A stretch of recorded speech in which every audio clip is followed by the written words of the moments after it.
Samantala sa kaugnay pa rin pong ulat, humingi naman ng dispensa sa mga residente ang Aboitiz Power at Davao Water District dahil pa rin sa naganap na blackout. Ang ulat mula kay Peng Alino ng Davao.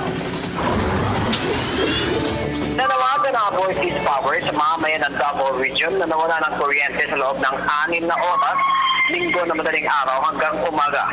Ayon kay Willie Adolfo, tagapagsalita ng Aboitiz Power, na sa hindi malamang kadahilanan ng National Grid Corporation of the Philippines o NGCP ay nadamay ang buong rehiyon na nawala ng kuryente at kinakailangan anya na sumbay lamang sila sa NGCP upang hindi naman magkaroon ng problema sa hinaharap na maaaring lumala ang sitwasyon kung sabay-sabay na paandalin nila ang kanilang supply. Samantalang lalong nahirapan ng mga Davaoenyo na kasabay ng pagkawala ng kuryente ang tubig sa buong lungsod.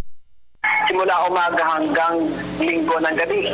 Paliwanag naman ni Attorney Bernie De Lima, tagapagsalita ng Davao City Water District o DCWD, na hindi naman maaaring sabay-sabay na maibalik ang supply ng tubig dahil maging ang naka-impact na tubig ay naubos rin at kinakailangan pa na makapagpondo muli ng tubig bago masupplyan ng mga kabayan.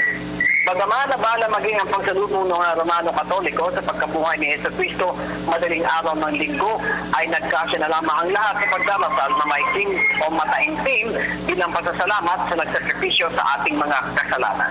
Habang sa telebisyon ng bayan, Peng Alino, Radyo ng Bayan.